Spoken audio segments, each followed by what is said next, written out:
Assalamualaikum warahmatullahi wabarakatuh. Perkenalkan, nama saya Arinda Madaniya dari Program Studi Pendidikan Agama Islam, Fakultas Ilmu Sosial dan Hukum, Universitas Negeri Jakarta. Pada video kali ini saya akan membahas suatu kasus guna untuk memenuhi tugas ujian akhir semester saya pada mata kuliah Filsafat Ilmu. Di tengah meningkatnya kesadaran global akan bahaya pemanasan global dan perubahan iklim, kita melihat respons yang sangat beragam dari organisasi keagamaan. Ada yang menanggapi serius, menyuarakan suara moral untuk menjaga bumi, tapi ada juga yang justru memilih diam untuk bahkan skeptis terhadap sains. Kenapa hal itu bisa terjadi? Disinilah filsafat ilmu menjadi lensa penting. Ia memberi kita alat untuk memahami cara pandang yang berbeda, bukan untuk menghakimi, tetapi untuk membangun jembatan dialog. Mari kita lihat persoalan ini dari 3 cabang utama filsafat ilmu, yaitu yang pertama epistemologi, yang kedua ontologi, dan yang ketiga aksiologi. Yang pertama yaitu epistemologi. Bagaimana kita tahu kalau sesuatu itu benar? Epistemologi berbicara tentang sumber dan batas pengetahuan. Di satu sisi, komunitas ilmiah mendasarkan pemahamannya pada data, observasi, dan metode empiris. Ilmu pengetahuan iklim misalnya dibangun dari puluhan tahun penelitian, pengukuran suhu bumi, pencairan es di kutub, dan pola cuaca ekstrim. Namun, bagi sebagian organisasi keagamaan, sumber kebenaran bukanlah data atau grafik, melainkan kitab suci dan tradisi keimanan. Ketika ada perbedaan antara temuan ilmiah dan pemahaman teologis mereka, yang mereka prioritaskan adalah wahyu ilahi, bukan sains. Dan akibatnya ada ketegangan epistemologis. Mana yang lebih percaya Maksudnya mana yang bisa lebih dipercaya, pengamatan manusia atau firman Tuhan? Ketika dua sumber ini tampak bertentangan, maka tak heran jika beberapa organisasi memilih untuk mengabaikan isu lingkungan, karena mereka tidak menganggapnya sebagai bagian dari misi spiritual mereka. Namun di sisi lain ada organisasi keagamaan yang tidak melihat itu.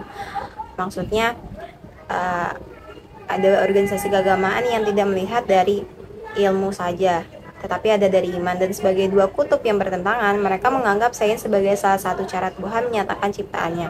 Dalam pandangan ini, data ilmiah bukanlah ancaman, melainkan sarana untuk memahami tanggung jawab kita terhadap alam.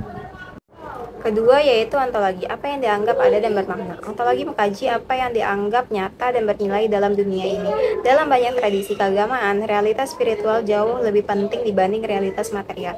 Maka perubahan iklim yang dianggap sebagai gejala fisik kadang diposisikan sebagai isu duniawi yang tidak terlalu urgent dibanding keselamatan jiwa atau kehidupan setelah mati. Tapi ada juga yang memandang bahwa ciptaan Tuhan termasuk bumi, sungai, dan udara memiliki kedudukan ontologis yang penting. Bagi mereka, kerusakan lingkungan bukan hanya masalah ekologis, tetapi juga kerusakan hubungan antara manusia dan Sang Pencipta.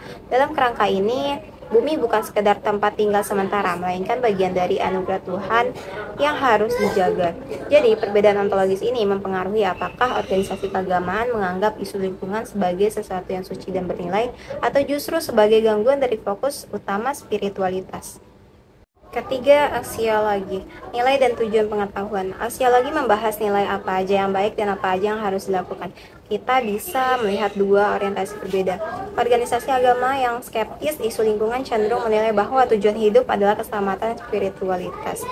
Maka, tindakan yang paling bernilai adalah berdoa, beribadah, dan memurnikan iman. Segala sesuatu di luar itu, termasuk aktivisme lingkungan, dipandang kurang esensial. Sebaliknya, organisasi keagamaan yang progresif dalam isu lingkungan memiliki aksiologi yang lebih inklusif. Mereka percaya bahwa menyelamatkan bumi adalah bagian dari misi spiritual itu sendiri.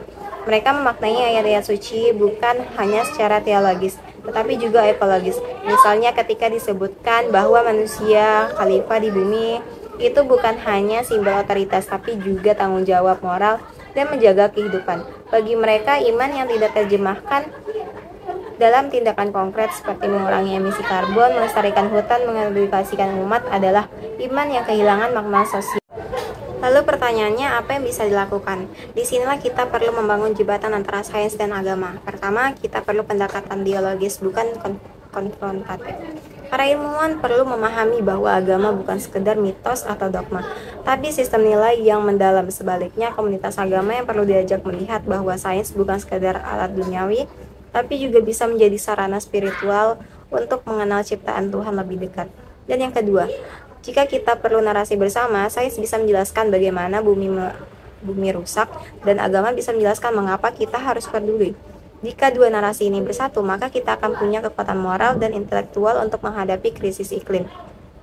Dan yang ketiga yaitu kita bisa menciptakan ruang kolaborasi konkret, program konservasi berbasis komunitas gereja, masjid ramah lingkungan, khutbah atau ceramah yang mengangkat ayat-ayat ekologi serta partisipasi aktif pemuka agama dalam penyusunan kebijakan publik terkait lingkungan. Akhir kata, saya mengingatkan bahwa krisis iklim bukan hanya tantangan ilmiah, tetapi juga ujian moral. Bumi adalah rumah bersama, dan menjaga rumah bukanlah tugas ilmuwan saja, tapi tugas spiritual kita semua. Dan memahami perbedaan epistemologi, ontologi, sosiologi antar organisasi agama. Kita tidak lagi terjebak dalam saling menyalahkan, melainkan mampu mencari titik temu. Mari kita buktikan bahwa iman dan ilmu bukan musuh.